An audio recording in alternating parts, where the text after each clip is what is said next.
A good afternoon, once again to one and all. 'Tis I, Norton the First, by grace of God, Emperor of the United States and Protector of Mexico, back at you again with Emperor Norton's fantastic history vlog, episode 23. Today is April 20th, 2020. We are going to do something a little bit different today than we normally do. Normally we're doing some various events on this day in history and trivia and things like that. But we thought we'd do something a little different because we came across a rather fascinating article this morning from the University of Michigan Center for the History of Medicine. It's also San Francisco history, so it's very pertinent to our current situation and also fulfills the need for this to be about history. So it's going to be a little long today, but let us begin.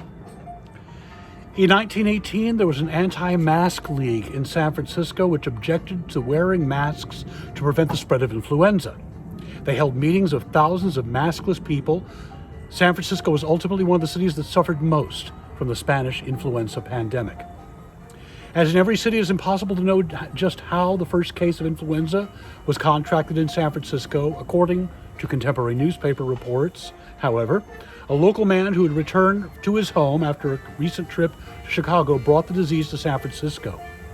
Learning of the case on September 23rd, San Francisco health officer Dr. William C. Hassler ordered the man to the city hospital and placed his home under quarantine. The hope was that these actions might stop the spread of the disease in its tracks, sparing San Francisco from the epidemic. However, by October 9, the city had at least 169 cases of influenza. Only a week later, that number had jumped to over 2,000. San Francisco's epidemic had started. As the number of cases began to rise sharply, the City Board of Health issued a series of recommendations to the public on how to best to avoid contracting influenza. City residents were advised to avoid streetcars during peak rush hour times, asked not to dance in public places, and to avoid crowds, and instructed to pay particular attention to their personal hygiene as well as that of their children. Dance halls were closed. Streetcar conductors were ordered to keep the windows of their cars open in all but rainy weather. Hospitals were ordered to only accept patients who absolutely required their care, and hospital physicians and nurses were instructed to wear gauze masks when with flu patients.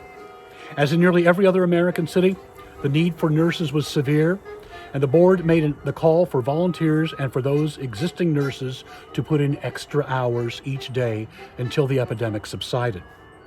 Within 2 days, however, the number of influenza cases in San Francisco had reached a whopping 2,179. And it became clear to the health officer Hassler that a more drastic set of measures than those initially implemented would be required if the city were to make any headway in checking the spread of the disease.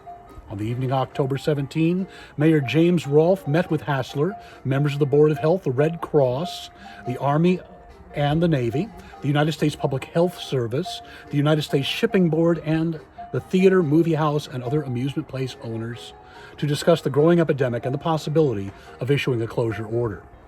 Hassler shared his doubts about a closure order, but suggested that a short closure order would, quote, limit of most of all the cases to the home and give other places a chance to thoroughly clean up, and thus we may bring about a condition that will reduce the numbers of cases, end quote.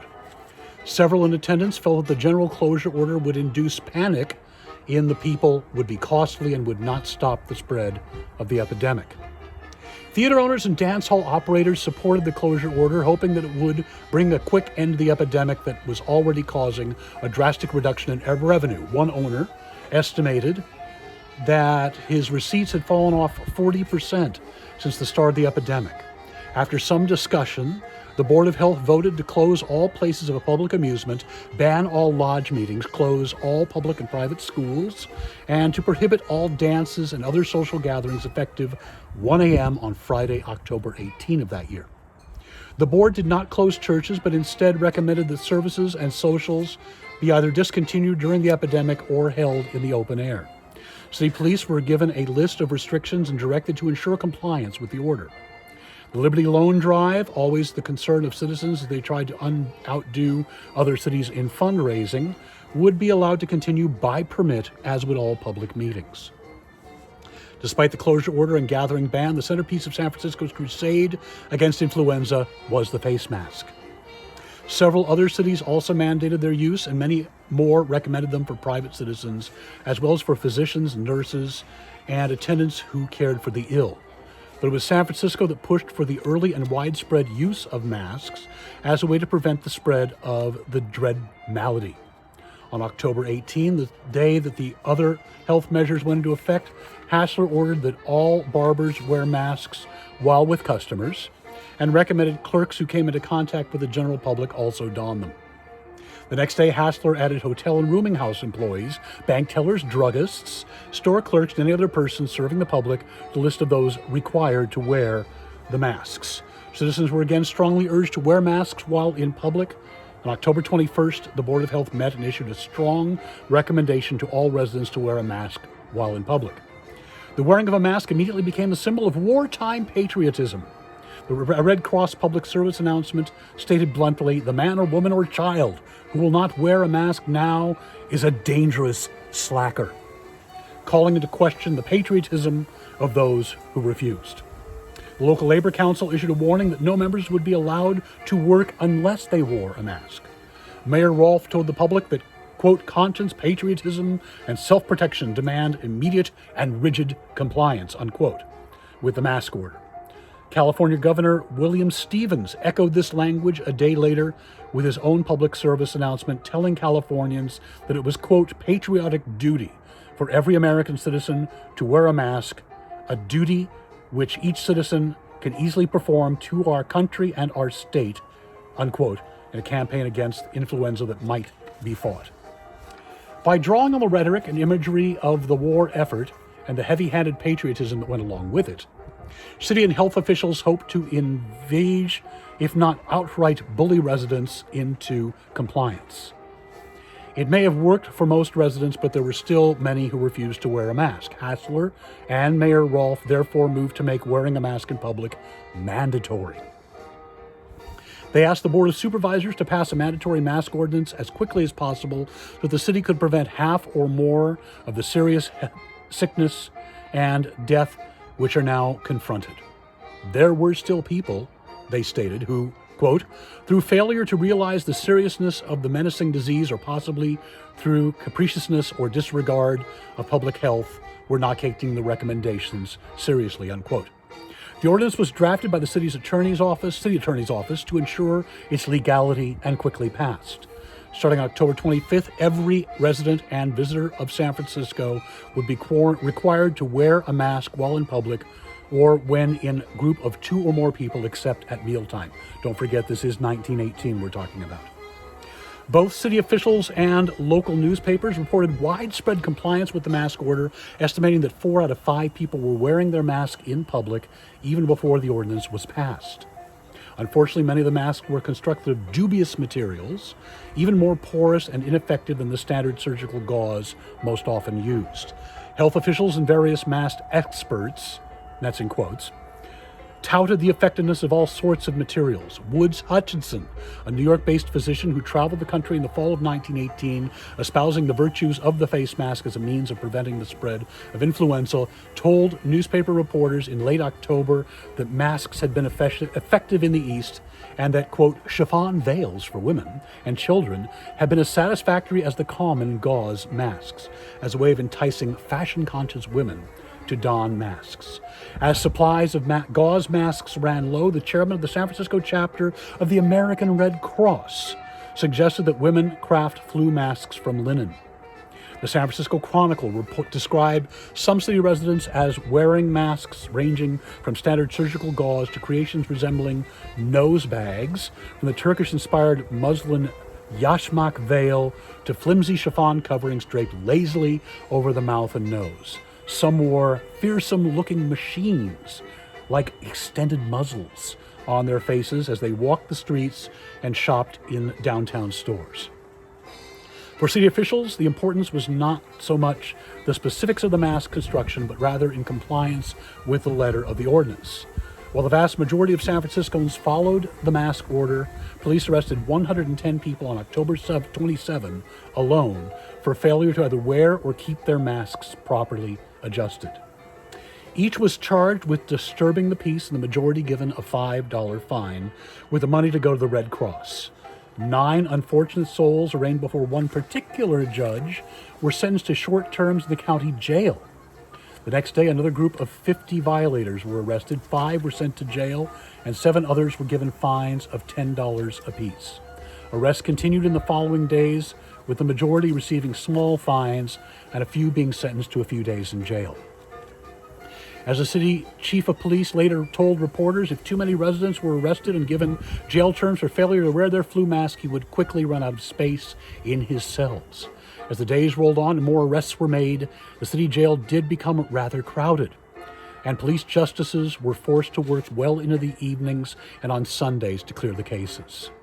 For some, wearing a mask was simply a nuisance, and if they believed they could get away without donning one in public, they tried.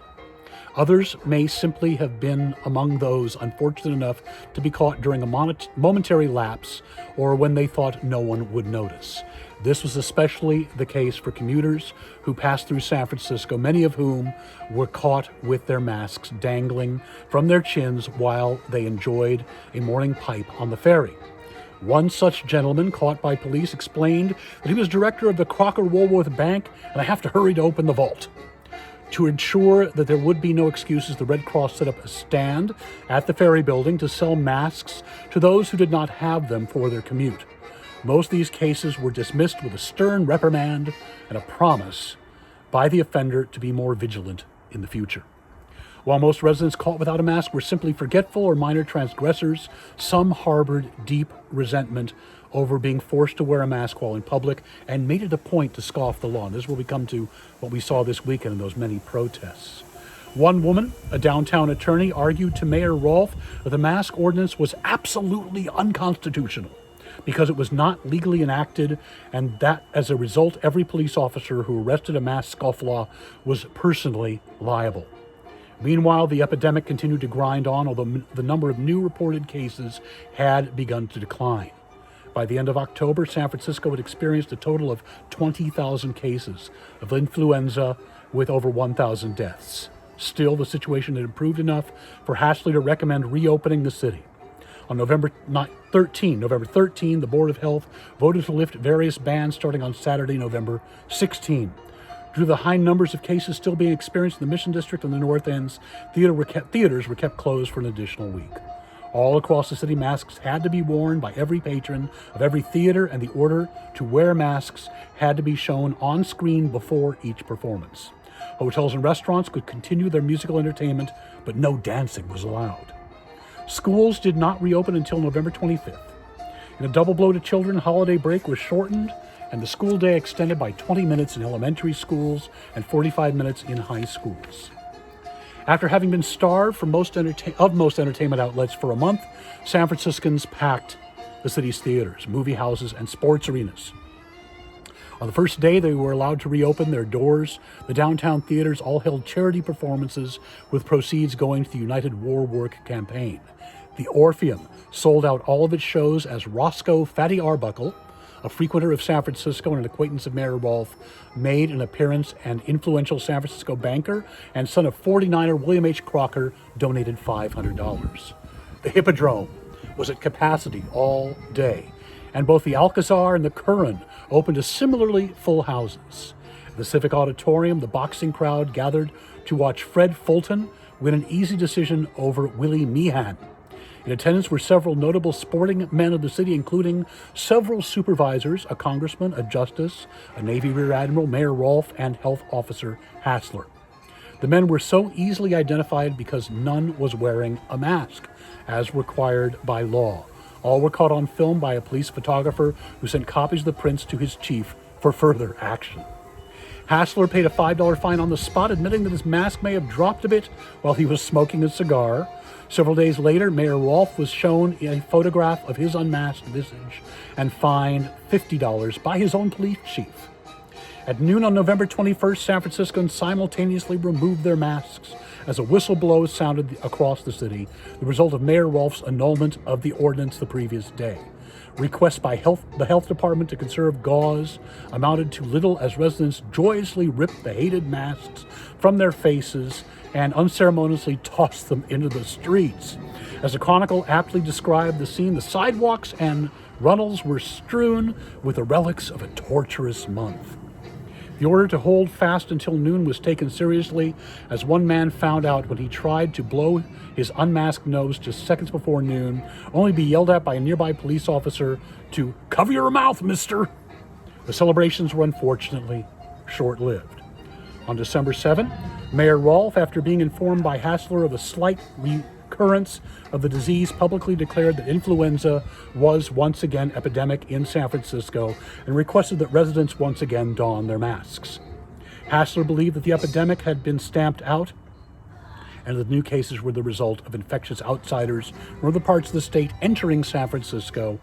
Business closures and gathering bans were not considered, and it was believed that remasking would be all that was necessary to rid the city of the disease once and for all. When the number of new cases being reported to health authorities dipped slightly, it gave all involved hope that a second peak was not on its way.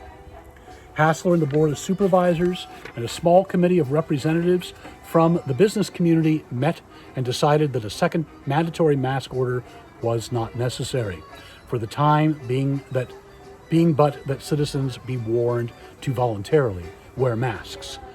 The reprieve was only temporary. On January 10, with over 600 new influenza cases reported for the day, the Board of Supervisors voted to reenact the mask ordinance beginning January 17, despite strong evidence that, as one newspaper put it, quote, "the compulsory wearing of masks does not affect the progress of the epidemic," unquote. Once again, San Franciscans put on their flu mask, and once again complaints were lodged. One man wrote Hassler that masks serve no purpose, adding that if the health officer wished to wear a mask, he could freely do so. Quote, "and as far as I am concerned, I hope he will have to wear one for the next 5 years," unquote. He opined that the mask ordinance stood on shaky legal ground and that it would likely be dissolved if the issue were brought before the courts. Sentiment was so strong against the mask that several influential San Franciscans, including a few physicians, as well as a member of the Board of Supervisors, formed the Anti-Mask League, which held at least one public meeting to denounce the ordinance and to discuss ways to put an end to it. Over 2,000 people attended the event. On February 1st, mask detractors got their wish. Mayor Rolfe once again proclaimed the mask ordinance rescinded, following a meeting of the Board of Health, which determined the epidemic situation had improved enough and the measure was no longer necessary. Without fanfare, but relieved to be rid of masks as well as the epidemic, San Franciscans removed their gauze coverings and went about their business as families, organizations, institutions, and the city slowly pieced back together life as it existed before the plague. The epidemic brought nearly 45,000 cases of influenza to San Francisco and killed over 3,000 of its residents in the fall of 1918 and the winter of 1919. On numerous occasions throughout the fall of 1918 and winter of 1919, Hassler had to make statements that San Francisco was the only large city in the entire world to check its epidemic so quickly. By mid-February 1919, however, when the United States Public Health Service released figures on the nation's epidemic, it became clear that Hassler had been wrong. San Francisco was reported as having suffered the most of all major American cities, with a death rate approaching 30 deaths per 1,000 people. With more complete and accurate data today, we know that San Francisco fared slightly better. Still, the city's total excess death rate due to influenza and pneumonia during the epidemic was a whopping 673 cases per 100,000 people. Now, mind you, this was nearly a century ago, and maybe we've still not learned, or at least some of us haven't. So we're very disappointed to see the protests this weekend. People unnecessarily risking not only their lives, but the lives of their family, friends, and many, many others. So, until we talk again, stay safe, stay at home, and we wish you all, wear your mask, a gracious good afternoon. Thank you.